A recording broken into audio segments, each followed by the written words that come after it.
जी नहीं।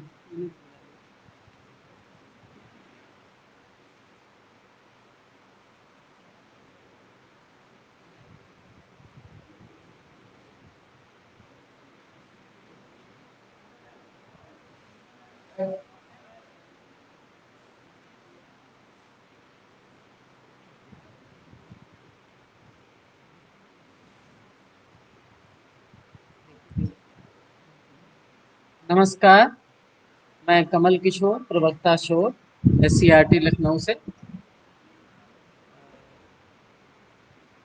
आज हम लोग DLED सेकेंड सेमेस्टर में विज्ञान विषय का एक बहुत ही महत्वपूर्ण पाठ, जिसका नाम है तत्वों का वर्गीकरण, परमाणु संरचना, संयोजकता, रासायनिक अभिक्रिया, रसायन की भाषा व रासायनिक सूत्र, इसके बारे में जानेंगे। अ, इस चैप्टर के बारे में हम लोग काफ़ी कुछ टॉपिक इसके कवर कर चुके हैं, जैसे तत्वों का वर्गीकरण बाकी अभी है। हालांकि इससे पहले परमाणु संरचना, संयोजकता, ये चीज़ें हम लोग जान चुके हैं। लेकिन फिर भी थोड़ा सा हम उसको रिवाइज कर लेते हैं जल्दी से, और फिर जो अपना मेन टॉपिक है रासायनिक सूत्र तथा रासायनिक अभिक्रियाएं, इसके बारे में जानेंगे। हम लोगों ने देखा था कि प्रत्येक कोई भी यूनिवर्स का पदार्थ है, वो उसका वो एक बहुत ही सूक्ष्मतम कण, जिसको कि परमाणु कहते हैं, उनसे बना हुआ होता है।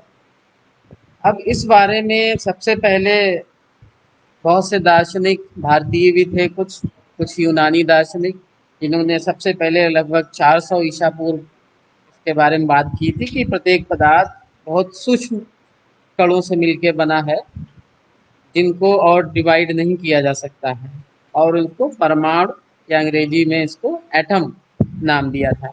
लेकिन ये फिलॉसफी थी, एक दार्शनिक विचार थे, इसको प्रूव करने के लिए कोई प्रयोग नहीं किए गए थे। सबसे पहले डाल्टन 1808 में डाल्टन ने कुछ अभिक्रियाओं को देखा। जब भी दो पदार्थ या दो से ज़्यादा पदार्थ आपस में अंतर क्रिया करते हैं, तो कुछ नए पदार्थ बनते हैं, और ये जो नए पदार्थ बनते हैं उसमें कुछ नियम लागू होते हैं। उन्हीं के आधार पर दो पदार्थ अभिक्रिया करते हैं। तो इन्हीं नियमों को का अध्ययन करने के बाद में डाल्टन ने एक थ्योरी दी परमाणु के बारे में, जिसको डाल्टन की एटॉमिक थ्योरी या डाल्टन की परमाणु सिद्धांत कहा गया था। वो कुछ बिंदु थे उसके कि कोई भी पदार्थ है वो परमाणुओं से मिलकर बना होता है, जो कि किसी रासायनिक अभिक्रिया में भाग लेते हैं, और जो परमाणु है वो सूक्ष्मतम कण है, उससे छोटा और कुछ नहीं होता है, और परमाणु को ना ही तो नष्ट किया जा सकता है और ना ही तो बनाया जा सकता है। और कहा कि एक पदार्थ होता है तो उसके सारे परमाणु एक समान होते हैं, उनके सबके गुणधर्म समान होते हैं, और परमाणु आपस में अपक्रिया करके एक जैसे पदार्थ से भी, जैसे हाइड्रोजन के दो एटम आपस में अपक्रिया करके मालिक्यूल, हाइड्रोजन का मालिक्यूल बनाते हैं, या विभिन्न प्रकार के परमाणु भी आपस में अपक्रिया करके यौगिक बनाते हैं, जैसे हाइड्रोजन और ऑक्सीजन अपक्रिया करके H2O जल के अणु का निर्माण करते हैं। तो ये कुछ पॉइंट बताए थे। तो ये इनकी थ्योरी काफ़ी कुछ, सबसे पहले कुछ थ्योरी दी गई थी, जो कि इन्होंने अभिक्रियाओं को ऑब्जर्वेशन से इन बिंदुओं को लिखा था। लेकिन उसके बाद में क्या हुआ कि कुछ ऐसी एक्सपेरिमेंट देखे गए जो इनकी थ्योरी सही साबित नहीं दिखाई दी। जहाँ पर जैसे इन्होंने कहा था कि परमाणु सूक्ष्मतम कण है, उसे और ज़्यादा डिवाइड नहीं किया जा सकता है। लेकिन ये देखा गया है कि कुछ पदार्थ आवेशित होते हैं, या कुछ ऐसी प्रोसेस होते हैं जो वो आवेशित हो जाते हैं। जैसे आप सूखे बालों में कंघी करने के बाद कागज़ के टुकड़े उसको आकर्षित करते हैं, और बहुत से एग्जाम्पल हैं। तो ये आवेश कहाँ से आ जाता है कि परमाणु पे इन्होंने कोई चार्ज की बात तो की नहीं, क्योंकि एटम जो है वो सबसे सूक्ष्मतम है, तो ये चार्ज कहाँ से आता है। और कुछ फैराडे, भौतिक विज्ञान में फैराडे ने कुछ नियमों को बताया था, उसको भी ये इनकी थ्योरी समझा नहीं सकी, इसलिए ये थ्योरी ज़्यादा दिन तक नहीं चल पाई। एक और थ्योरी की आवश्यकता होने लगी। जब ये देखा गया कि कुछ पदार्थ होते हैं, कुछ विभिन्न परिस्थितियों में वो आ, आवेशित हो जाते हैं, आवेश आ जाता है उन पर, तो उसके बाद ये बहुत सी खोजें हुई। खोज होने के बाद ये पता चला कि परमाणु सूक्ष्मतम कण नहीं है, उससे भी सूक्ष्म कण होते हैं परमाणु के अंदर भी। उससे सूक्ष्म कण होते हैं जिनको इलेक्ट्रॉन, प्रोटॉन, न्यूट्रॉन कहा गया था, और कहा गया कि इलेक्ट्रॉन पर नेगेटिव चार्ज होता है, प्रोटॉन पर पॉजिटिव होता है, और न्यूट्रॉन पर कोई चार्ज नहीं होता है।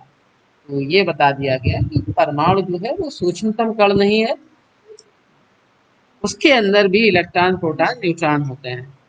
अब पता चल गया कि ये तीन प्रकार के कण होते हैं उसमें, जिसमें कि दो आवेशित कण हैं। तो ये परमाणु के अंदर रहते कैसे होंगे, ये इनका अरेंजमेंट क्या है।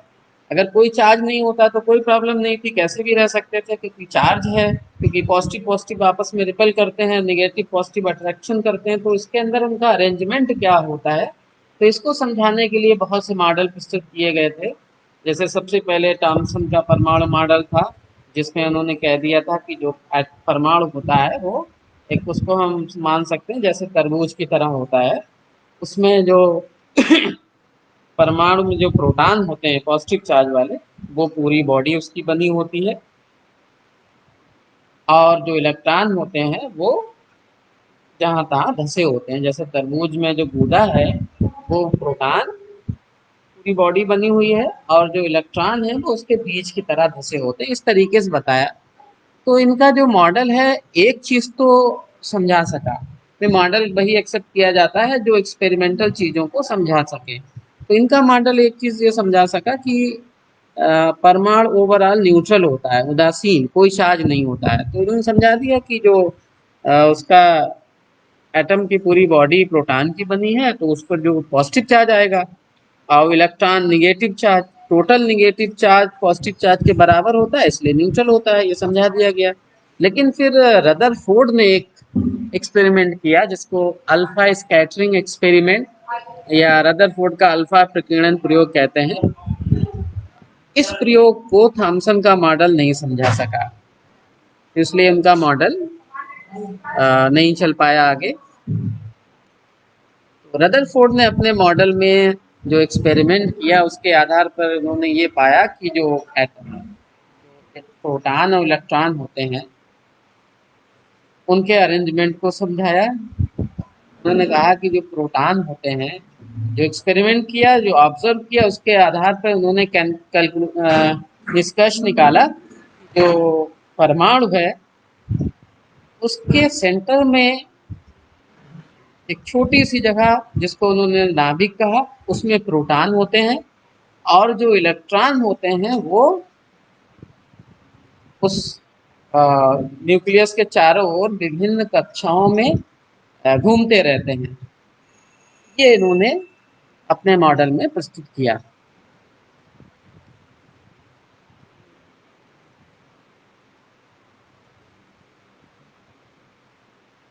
इसलिए इनके मॉडल को कहा गया न्यूक्लियर मॉडल ऑफ रदरफोर्ड।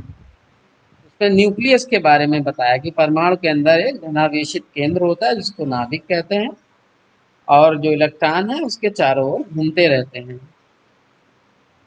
इसको सोलर मॉडल भी कहा गया है। जैसे सन के बाकी प्लैनेट उसके रिवॉल्व करते हैं अराउंड, इसी तरीके से कहा कि न्यूक्लियस के अराउंड रिवॉल्व करते हैं।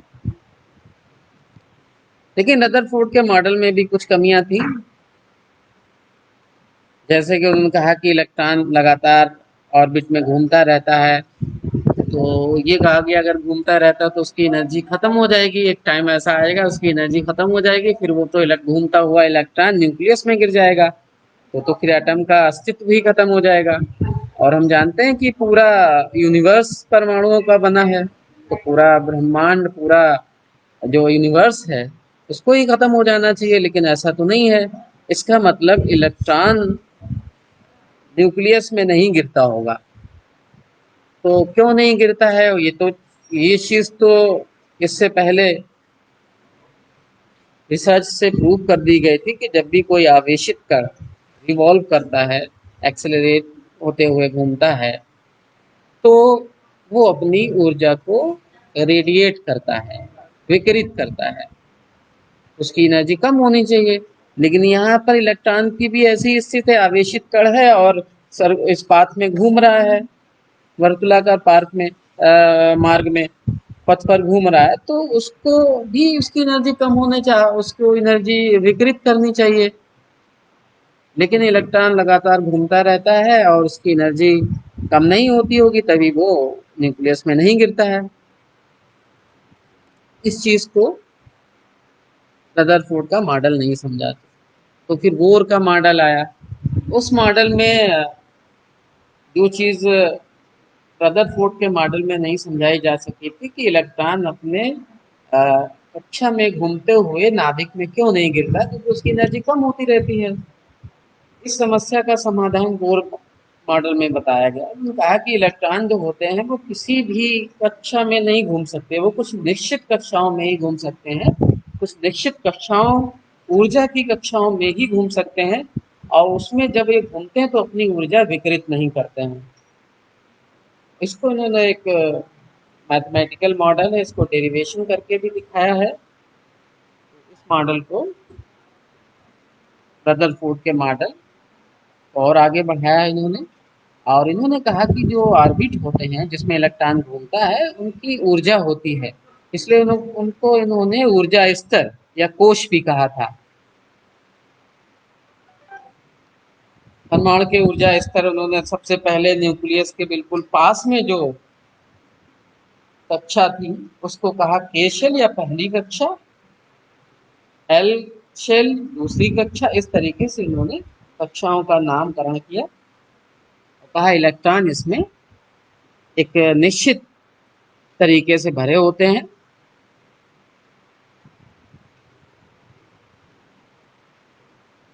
अब किसी भी कक्षा में कितने इलेक्ट्रॉन होंगे, इसके लिए भी कुछ नियम है।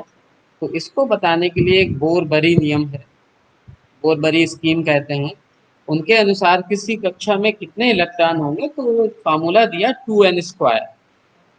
तो n जहाँ कक्षा की संख्या है, जैसे पहली कक्षा या के कोश, उसमें क्या होगा 2 × 1² मतलब 2, दूसरी में 8, 18, 32। इस तरीके से ये मैक्सिमम इलेक्ट्रॉनों की संख्या है कि किसी कक्षा में मैक्सिमम इलेक्ट्रॉन कितने हो सकते हैं। कम होंगे उसका नहीं, लेकिन मैक्सिमम कितने होंगे इस बारे में यहाँ बताया गया। ये हम लोग पढ़ चुके हैं, कुछ उदाहरण भी हम लोगों ने देखे थे।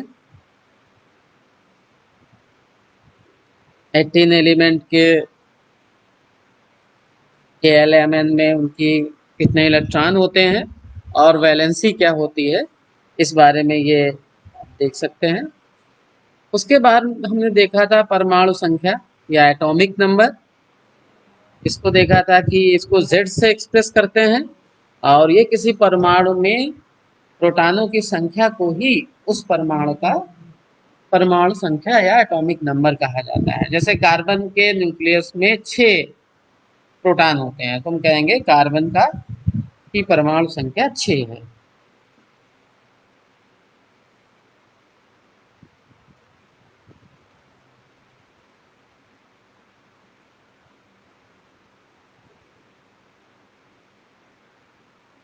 ये होता है द्रव्यमान संख्या, ए से रिप्रेजेंट करते हैं।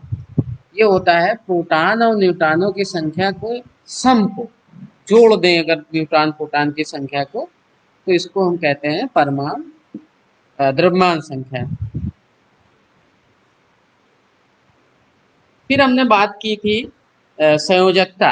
किसी भी परमाणु या किसी तत्व की कह सकते हैं कि परमाणु संख्या क्या होती है, किसी भी तत्व की जो संयोजन क्षमता है, कंबाइनिंग कैपेसिटी, उसको ही उसकी परमाणु संयोजकता कहा जाता है। जैसे अगर वाटर में देखें जल का अणु का फार्मूला होता है H2O।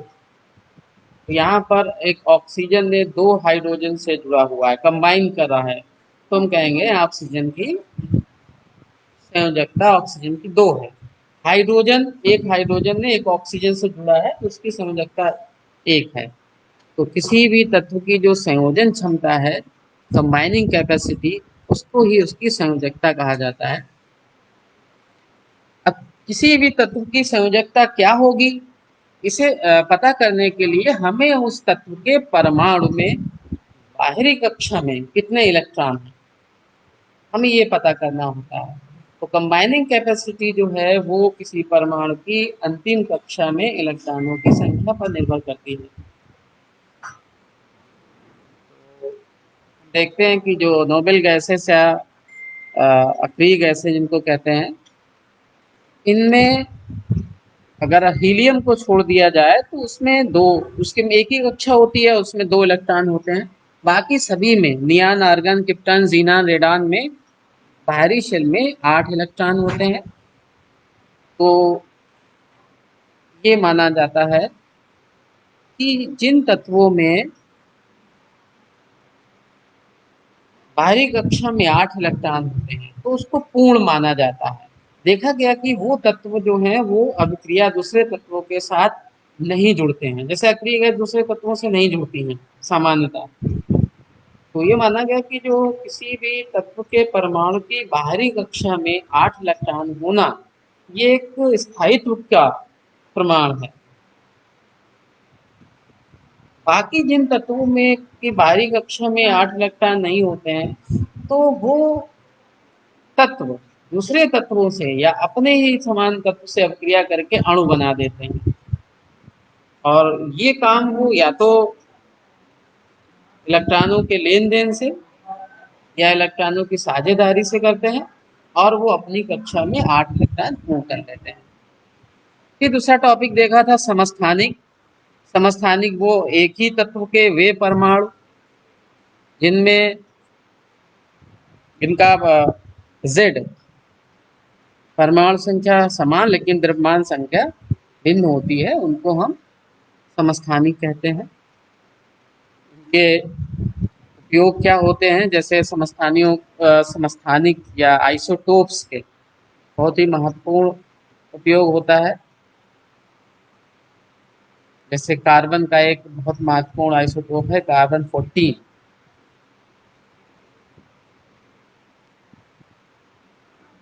यहाँ पर जैसे हाइड्रोजन का है ट्राइटियम, ऐसे ही कार्बन का एक होता है कार्बन 14। तो उसका उपयोग किया जाता है कार्बन डेटिंग में। जो भी लिविंग ऑर्गेनिज्म है, प्लांट वगैरह, तो ये अगर आप देखते होंगे कि कार्बन डेटिंग से पता चला कि इस जो वुड मिली है, लकड़ी मिली है, इसकी इतने मिलियन साल पुराना है। ये कैसे पता किया गया, कि कार्बन डेटिंग से ही पता किया गया। तो ऐसे बहुत से आइसोटोप हैं जिनको मेडिकल फील्ड में भी इस्तेमाल किया जाता है। संभारिक, यहाँ पर क्या होता है कि परमाणु द्रव्यमान संख्या समान होती है और परमाणु क्रमांक भिन्न होता है। लेकिन एक और बहुत महत्वपूर्ण चीज, वहां पर आपने देखा कि एक ही तत्व के भिन्न प्रकार के परमाणु थे, यहाँ भिन्न प्रकार के परमाणु हैं और उनमें परमाणु क्रमांक सेम है, परमाणु द्रव्यमान संख्या समान है। अब हम बात करते हैं रासायनिक सूत्र। तो हम लोग जानते हैं कि जो परिवर्तन होते हैं हमारे चारों ओर हम देखते हैं, वो मुख्यतः हम उनको दो प्रकार के परिवर्तन मानते हैं। एक होते हैं भौतिक परिवर्तन और दूसरे होते हैं रासायनिक परिवर्तन।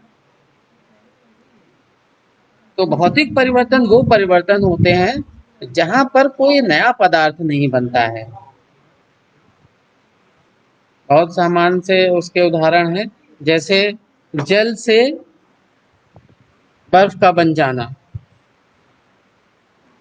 ये भौतिक परिवर्तन है। क्योंकि जल से जब बर्फ बनती है तो उसमें कोई नई चीज नहीं बनती। उसका जो संगठन है जल का और बर्फ का समान है, कोई अंतर नहीं, कोई नई चीज नहीं है वहां पर। तो इसको भौतिक परिवर्तन, इसमें कुछ जो भौतिक फैक्टर्स लगाए गए उससे चेंज होगा, और उसको आइस को बाहर रख दे फिर वो वाटर बन जाता है। हम ये भी कह सकते हैं भौतिक परिवर्तन जो होते हैं वो रिवर्सेबल होते हैं, चेंज हो जाता है अगर वो प्रभाव डाला गया प्रभाव हटा दिया जाए। और एक चीज हम ये भी कह सकते हैं कि जो भौतिक परिवर्तन होता है, अगर कहीं पर हमें भौतिक परिवर्तन देखना होता है तो हमें पदार्थ की हम चेंज कर सकते हैं। भौतिक प्रॉपर्टी का अगर हम मेजरमेंट करना तो हमें उसके गुणों में कोई परिवर्तन नहीं होता, हमें फिर से वही मिल जाता है। लेकिन अगर हम रासायनिक परिवर्तन की बात करें तो सबसे महत्वपूर्ण चीज है कि यहाँ रासायनिक परिवर्तन तभी कहा जाता है जब कोई नई चीज बनती है। मतलब जो जिस पदार्थ का रासायनिक परिवर्तन हुआ है उससे जो नया पदार्थ बनेगा उसके गुण अलग होंगे, संगठन अलग होगा। और यहाँ पर हम जो नया पदार्थ बनता है उससे जो पहले पदार्थ था उसको प्राप्त नहीं किया जा सकता भौतिक विधियों से। ये भी चीज महत्वपूर्ण है। जैसे दूध से दही का बन जाना एक रासायनिक परिवर्तन है। दूध से दही बन जाता है तो फिर उसकी प्रॉपर्टी बिल्कुल डिफरेंट होती है। दूध नहीं खट्टा होता है लेकिन दही में लैक्टिक एसिड बन जाती है, नई नया पदार्थ बन जाता है। तो ये एक भौतिक परिवर्तन है। या रस्टिंग ऑफ आयरन, लोहे पर जंग लग जाती है, जंग का लगना भी एक रासायनिक परिवर्तन है। तो हमारे चारों तरफ बहुत से रासायनिक भौतिक और रासायनिक परिवर्तन होते रहते हैं। तो हम रासायनिक सूत्र की बात कर रहे हैं क्योंकि हमें यहाँ पर रसायन विज्ञान में हम रासायनिक परिवर्तनों के बारे में पढ़ते हैं। जैसे आपने कोयले को जलाया और उसमें आग बनी और कार्बन डाइऑक्साइड, हीट, धुआं, ये सब चीज़ बनी। तो इस चीज़ को हमें प्रस्तुत करना हो, प्रदर्शित करना हो, तो हम कहेंगे कि कोयला और ऑक्सीजन, उससे कार्बन डाइऑक्साइड और हीट बनी। इस चीज़ को हम शॉर्ट तरीके से भी लिख सकते हैं, सूत्र लिख दें हम, कोयले का सूत्र, ऑक्सीजन का सूत्र और कार्बन डाइऑक्साइड का सूत्र, तो हमारे लिए ये आसान होगा। इसी को कहते हैं रसायन विज्ञान की भाषा। यहाँ पर हम पदार्थों को उनके सूत्र के द्वारा प्रदर्शित कर देते हैं। तो ये सूत्र बनते कैसे ये हमें जानना है। सूत्र बनते हैं पदार्थों के या तत्वों के प्रतीक से। हमने देखा था कि अभी तक 118 तत्व खोजे जा चुके हैं, तो उनका सभी का एक सिंबल दिया गया है। तो सबसे पहले ये सिंबल कैसे दिया गया था, तो आज जो स्थित है शुरू में ऐसा नहीं था। सबसे पहले डाल्टन ने तत्वों को उनकी मात्रा के आधार पर प्रतीक प्रयोग किए थे। ये देखिए नीचे आप देख सकते हैं, ये डाल्टन ने इस्तेमाल किए थे। सबसे पहले सिंबल इस्तेमाल किए थे। आज हम अंग्रेजी के लेटर्स यूज करते हैं, सबसे पहले उन्होंने इस तरीके से इस्तेमाल किया था। बाद में बर्जीलियस ने, जो इस समय हम सिस्टम इस्तेमाल करते हैं वो बर्जीलियस के द्वारा बताया गया है। तो वहाँ पर देखिए हाइड्रोजन के लिए एच, हीलियम के लिए एच ई, इस तरीके से वहाँ पर आज जो वर्तमान समय में जो सिस्टम है प्रतीक देने का तत्वों को, इस तरीके से है। कुछ तत्व ऐसे हैं जैसे अभी हम देख रहे हैं कि helium H E, helium H से शुरू हुआ तो वहाँ पर भी एच है। लिथियम एल से शुरू हुआ तो सिंबल में एल है। लेकिन कुछ तत्व ऐसे हैं जिनके सिंबल उनके नाम से नहीं मैच कर रहे, जैसे सोडियम। सोडियम में तो एस है लेकिन यहाँ एन ए है, ये किस तरीके से आया। तो ऐसे कुछ तत्व हैं जिनके सिंबल उनके नाम के पहले लेटर से नहीं है, तो ऐसा क्यों है। तो इसके लिए कुछ जो सिंबल हैं वो लैटिन नामों से लिए गए हैं। जैसे कॉपर का सी यू है, इसको क्यूप्रम कहते हैं लैटिन में कॉपर को, इसलिए वहां से इसको सीयू सिंबल लिया। गोल्ड, गोल्ड को औरम लैटिन भाषा में, इसलिए इसको एयू सिंबल होता है। वैसे जी होना चाहिए या जीयू, लेकिन ऐसा नहीं है, एयू है। लेड पीवी, क्यों? क्योंकि प्लम्बम है। ये कुछ ऐसे हैं जो उनके अंग्रेजी नाम के फर्स्ट लेटर से शुरू ना होके उनके लैटिन नामों के आधार पर बने हैं। रासायनिक सूत्र क्या होते हैं? अब तत्वों के प्रतीक से मिलकर पदार्थ का सूत्र बनता है। पदार्थों, रासायनिक पदार्थों के सूत्र बन जाते हैं। तो अब कैसे क्या बनेगा? जैसे सोडियम क्लोराइड, नमक, इसका फार्मूला होता है NaCl। किस आधार पर? तो किसी भी पदार्थ का या रासायनिक यौगिक का जो सूत्र होता है वो उससे बनने वाले तत्वों की संयोजकता पर निर्भर करता है। सोडियम क्लोराइड का फार्मूला NaCl क्यों है? क्योंकि सोडियम की संयोजकता एक है और क्लोरीन की भी संयोजकता एक है, इसलिए इनका इसका फार्मूला NaCl हो गया। यहाँ पर देखिए calcium hydroxide CaOH whole twice, ऐसा इसलिए क्योंकि कैल्शियम Ca इसकी संयोजकता दो होती है और हाइड्रोक्साइड OH इसकी एक होती है, तो संयोजकता एक्सचेंज होती है। तो इसका मतलब अगर हमें किसी यौगिक का सूत्र लिखना हो तो हमें उसकी संयोजकता पता होना जरूरी है। तो कुछ तत्वों की संयोजकताएं के लिए एक टेबल दी गई है, अगर आप इतना याद कर लेते हैं तो आप मैक्सिमम पदार्थों के सूत्र लिख सकते हैं। जैसे यहाँ पर, हाँ, यहाँ पर आयनों की संयोजकता दी गई है।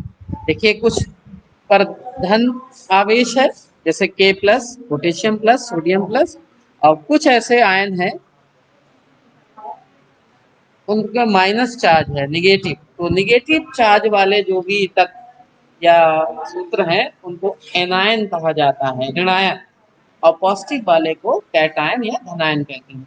अगर इतना याद कर लेते हैं आप, देखते हैं और इस्तेमाल करते हैं, तो आप लगभग मैक्सिमम पदार्थों के सूत्र लिख सकते हैं। सूत्र लिखने का तरीका ये है, अभी हम लोगों ने देखा हम क्या करते हैं। सबसे पहले, अगर ये रसायन विज्ञान की भाषा है तो सूत्र लिखना सबसे पहली जरूरत है। तो सोडियम नाइट्रेट है, यहाँ पर देखिए सोडियम, पहले हम सिंबल लिखेंगे तब जो भी उसमें इस्तेमाल हो रहे हैं फार्मूले में। जैसे सोडियम नाइट्रेट है, सोडियम का Na, नाइट्रेट का NO3, दोनों का चार्ज हमने लिख लिया। तो हमेशा धनायन वाले को पहले लिखते हैं, उसके बाद लेफ्ट साइड में, और ऋणायन वाले के चार्ज को राइट साइड में। अब इसको एक्सचेंज कर देते हैं दोनों की, क्योंकि एक ही है, आवेश समान है या क्या संयोजकता समान है, इसलिए इसमें इसको नहीं लिखा जाएगा। लेकिन दूसरे में आप देखिए कैल्शियम हाइड्रोक्साइड में कैल्शियम का दो चार्ज है और हाइड्रोक्साइड का एक, एक्सचेंज हुआ तो OH के पास दो आ गया और कैल्शियम का पास वन, क्योंकि वन लिखने की आवश्यकता नहीं है तो वन होता ही है, इसलिए इसको इस तरीके से। ऐसे और बहुत से हैं जिनको आप अगर प्रैक्टिस कर लेते हैं तो आप लगभग सभी सूत्र लिख सकते हैं। कुछ चीज़ों का ध्यान रखना होता है यहाँ पर, अगर दोनों तत्वों की संयोजकता समान होती है तो उसको लिखने की आवश्यकता नहीं होती है।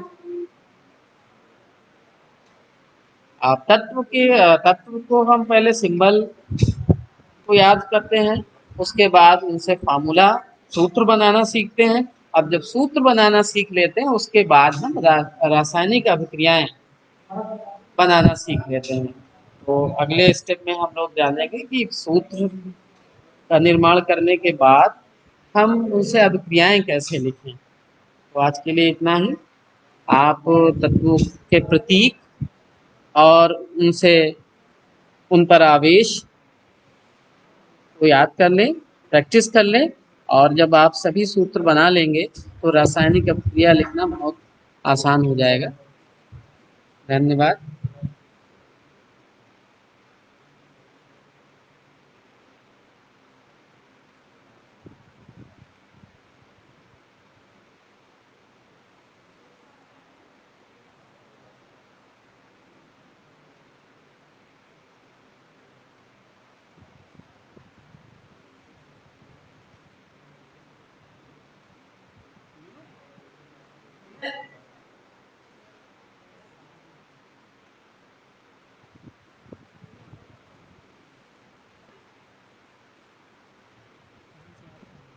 ऑप्शन यहाँ पे है।